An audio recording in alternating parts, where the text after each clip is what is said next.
Hola, buenos días. Bienvenidos al proyecto IPG Patsala de Español.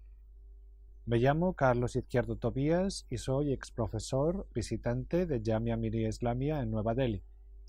Ahora nos encontramos en el módulo 24 del paper Introducción al cine español. Este módulo se titula Cine negro español, parte 1.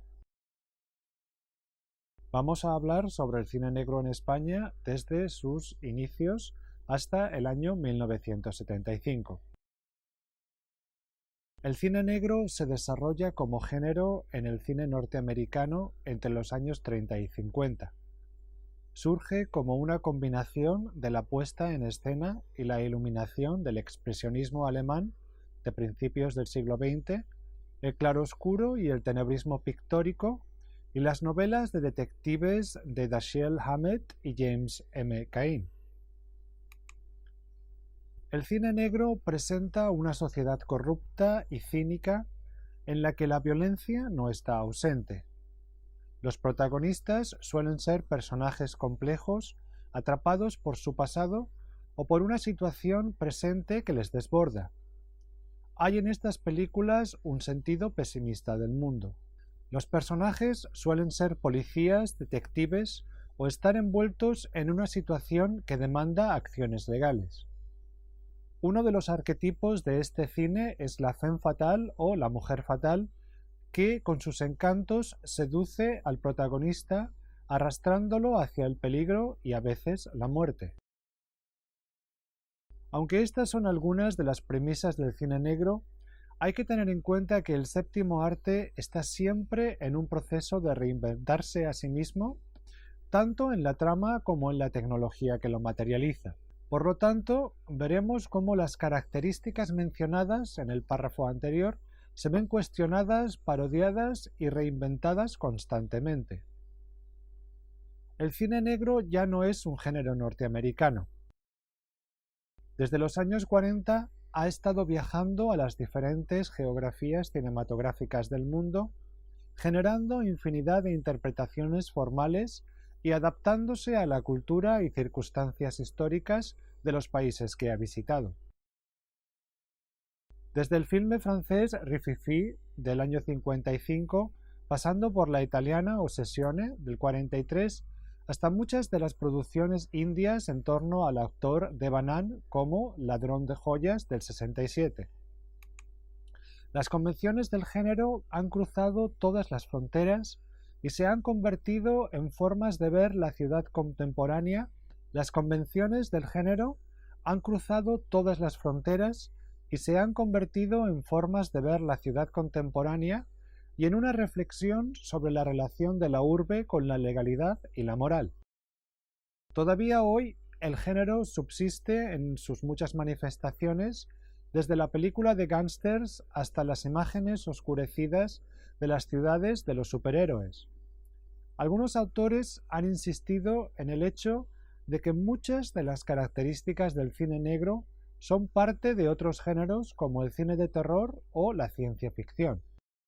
En España, el cine negro aparece en los años 40 con cierta timidez en películas como El clavo del 44 de Rafael Gil y se desarrolla hasta encontrar un suelo fértil en los años 50 y 60. Como sucede en muchas de las variaciones geográficas del género, el cine negro español ha servido para mostrar la cara. Como sucede en muchas de las variaciones geográficas del género, el cine español ha servido para mostrar la otra cara de la ciudad moderna, ya que se adentra en los espacios de la ilegalidad, la delincuencia, la moral no convencional, etc. En este módulo hablaremos del cine español desde sus posibles orígenes hasta los comienzos de la década de los 70, cuando una serie de películas se adentran en el imaginario del mundo de los espías internacionales, siguiendo el patrón de James Bond. En la década de los 40 ya encontramos en España películas que hacen uso de elementos propios del cine negro o que se sumergen por completo en su mundo. Si bien El clavo del 44 de Rafael Gil ya muestra planteamientos cercanos al cine negro americano, como Los secretos del pasado y su fantasmagórica presencia en el presente, la trilogía criminal costumbrista de Edgar Neville se desarrolla en el gusto por las tramas policiales y en busca de los orígenes de la estética del cine negro, es decir, el expresionismo alemán. La trilogía criminal costumbrista de Edgar Neville se desarrolla en el gusto por las tramas policiales y busca en los orígenes de la estética del cine negro, es decir, el expresionismo alemán, sus planteamientos estéticos. Basada en la novela homónima publicada en 1853 por Pedro Antonio de Alarcón y producida por Cifesa, El clavo de Rafael Gil fue interpretada por Amparo Ribelles, Rafael Durán y Juan Espantaleón, entre otros. Se trata de la historia del juez García Zarco en la Castilla del siglo XIX, que conoce a la joven Blanca. Los dos se enamoran, pero él tiene que partir e incorporarse a un nuevo destino profesional. Blanca deja de contestar a las cartas del juez y desaparece. Años después se reencuentran y reanudan su relación. Pero ella está involucrada en el asesinato de un hombre que ha sido encontrado con un clavo incrustado en el cráneo. En el juicio, ella confiesa haber cometido el crimen por amor a Javier. Sobre este film se ha dicho que posee paralelismos con Rebecca de Hitchcock y Tú y yo de Leon Macari, entre otras. A la historia original de Alarcón añade Rafael Gil elementos de misterio y secretos no confesados que provienen del universo de estas películas norteamericanas. La Torre de los Siete Jorobados del 44, Domingo de Carnaval del 45 y El crimen de la calle de Bordadores del 46 de Edgar Neville tienen en común no solo su carácter urbano y costumbrista, sino sus tramas policíacas. Esta trilogía criminal costumbrista está ambientada en Madrid. Neville comprendió la capacidad de la ciudad en las tramas cinematográficas criminales para explorar ambientes y retratar a personajes inusuales. Su Madrid es un espacio castizo pero legendario en el que se mueven seres marginales. En la Torre de los Siete Jorobados, ambientada en el siglo XIX, el Madrid de la vida callejera y popular contrasta con un Madrid fantasmagórico en el barrio de la Morería. Los espacios reales, como la Plaza de la Paja o la calle de la Morería, se contraponen a los decorados creados en el estudio de un mundo subterráneo y misterioso. La influencia del expresionismo alemán es evidente en el diseño de los decorados y en la iluminación, que prefiere el claroscuro, además de en algunos de los temas como la hipnosis o la falsificación que tanto fascinaban a Fritz Lang o Robert Wiene. En Domingo de Carnaval, ambientada en 1917, El Rastro, el famoso mercado al aire libre de Madrid, es el protagonista espacial. En él transitan infinidad de personajes, desde ladrones y estafadores a fotógrafos callejeros o serenos. El contraste se genera en esta película entre las celebraciones del carnaval y el mundo de la pobreza, la picaresca y el crimen.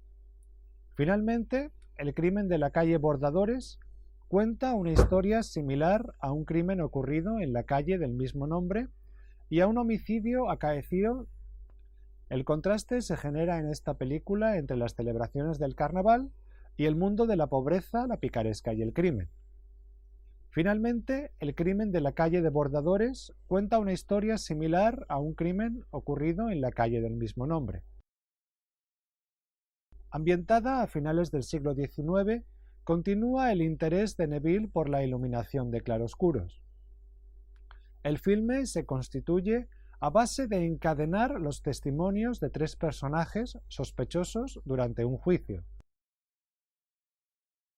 Brigada Criminal de Ignacio Iquino del año 50 es uno de los mejores ejemplos del cine español en una época en la que el género comenzaba a consolidarse en España.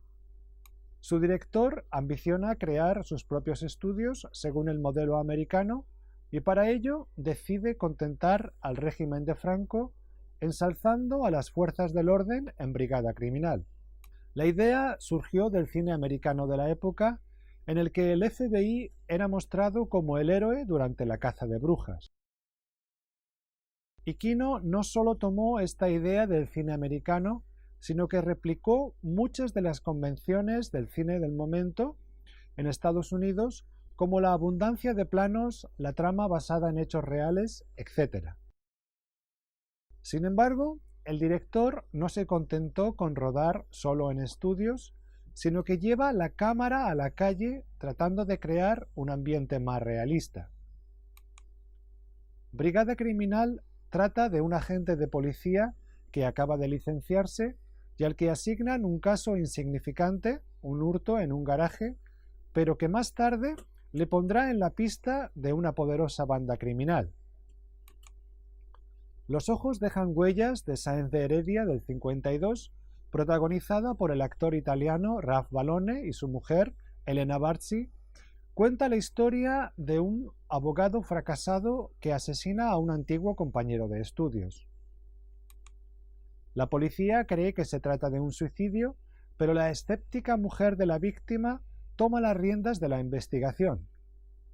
El filme juega con la dicotomía de un Madrid de postal y un Madrid de vida nocturna y picaresca. Destacamos 3 películas en el año 1955. En El cerco, de Miguel Iglesias, un grupo de delincuentes que ha atracado una fábrica es perseguido por la policía y debilitado por la desconfianza entre ellos. Se trata de una película de factura irreprochable, rodada en las calles de Barcelona y basada en hechos reales. Su pesimismo y énfasis en la psicología criminal la coloca en la tradición del cine negro más clásico. Los peces rojos, de José Antonio Nieves Conde, tiene una trama que combina la investigación policial con aspectos del thriller psicológico. Trata de una pareja, el escritor Hugo Pascal, interpretado por Arturo de Córdoba, y su amante, la actriz Ivonne, Emma Penella, que llegan a un hotel de Gijón pidiendo una habitación para 3. Supuestamente el hijo de Hugo, Carlos, está con ellos, pero nadie lo ha visto. Más tarde Ivonne regresa pidiendo socorro porque el muchacho ha caído a un mar embravecido. Se inicia una investigación en la que el comisario deduce que la pareja podría haber matado al niño para cobrar una herencia que le correspondía. El hecho de que nadie haya visto al niño complica el caso. Una de las obras maestras de Juan Antonio Bardem, Muerte de un ciclista, es también del mismo año. El filme trata de María José, interpretada por Lucía Bosé, que está casada con el empresario Miguel de Castro, Otelo Toso, pero mantiene en secreto una relación con un profesor universitario llamado Juan Fernández Soler, interpretado por Alberto Closas. En uno de los encuentros, María José y Juan atropellan a un ciclista.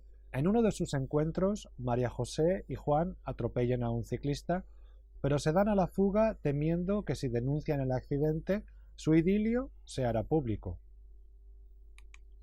Pronto los amantes empezarán a distanciarse debido al sentimiento de culpa del profesor y el miedo de María a perder su estatus. Finalmente, María José, temerosa de lo que pueda hacer Juan, lo atropella en el mismo lugar donde falleció el ciclista. El filme se alimenta del suspense desde el principio y crea una atmósfera asfixiante en la que la culpabilidad y el miedo son las notas dominantes en una dura crítica a la clase alta y su hipocresía. La censura denominó la película como gravemente peligrosa, mientras que en el extranjero las alabanzas hacia el filme se multiplicaban. Muerte de un ciclista obtuvo el premio de la crítica internacional en el Festival de Cannes de 1955. El primer psycho killer del cine español parece ser El asesino de niñas de El cebo del 58, una película coproducción entre Suiza, Alemania y España, dirigida por Ladislao Bagda, Cineasta húngaro, pieza clave del cine español de los años 40 y 50. La trama nos recuerda un poco a M, el vampiro de Düsseldorf de Fritz Lang. Su protagonista, el inspector Mattei, interpretado por Heinz Rühmann, trabaja con una meticulosidad pasmosa intentando atrapar al psicópata. Se ha dicho que Atraco a las 3 del 62, de José María Forqué, es una comedia satírica que mezcla el cine negro americano y el neorrealismo italiano. Lo cierto es que la película parodia los tópicos y personajes del cine negro, contrastando estos con la cruda realidad del momento en la España de Franco de los 60. La historia cuenta las desventuras de un grupo de empleados de un banco que, cansados de sus limitados ingresos, decide robarlo. Entre los actores, José Luis López Vázquez, Alfredo Landa y Manuel Alexandre son inolvidables. Notable es la presencia de Gracita Morales, que hace de una especie de femme fatale cañí. El filme fue un éxito de taquilla y ha sido revalorizado por la crítica recientemente. El prolífico Jesús Franco, que rodó alrededor de 200 películas, estrenó en 1963 Rififi en la ciudad, sobre la desaparición de un joven barman mujeriego e informante de la policía en una ciudad centroamericana. Mientras que la policía prefiere no involucrar a Maurice Leprince, un rico emigrante que se presenta al Senado, Miguel Mora, un honesto inspector, lleva a cabo una investigación por su cuenta. La fascinación de Jesús Franco por el cine de género queda más que manifiesta en esta película. De hecho, se ha dicho que el filme es un homenaje personal al cine de Orson Welles, con los excesivos picados y contrapicados, la iluminación expresionista, la inquietante profundidad de campo, etc. El salario del crimen de Julio Buch del 64 combina dos de los prototipos del cine negro, el detective de policía y la mujer fatal. Mario, Arturo Fernández, es un honrado detective que se ve involucrado en un caso que despierta los antiguos fantasmas en torno a la muerte en acto de servicio de su padre. Durante la investigación conoce y se enamora de Elisa. Pronto entra en la vorágine de la vida costosa y superficial de Elisa, acabando al otro lado de la ley. La trama es un claro ejemplo de una de las historias tradicionales del cine. Pronto entra en la vorágine de la vida costosa y superficial de Elisa, acabando al otro lado de la ley. La trama es un claro ejemplo de una de las historias tradicionales del cine negro, la de un hombre honrado que termina cuestionando sus propios principios. Destaca además en el filme la presencia de la música de José Solá con sus alusiones al jazz.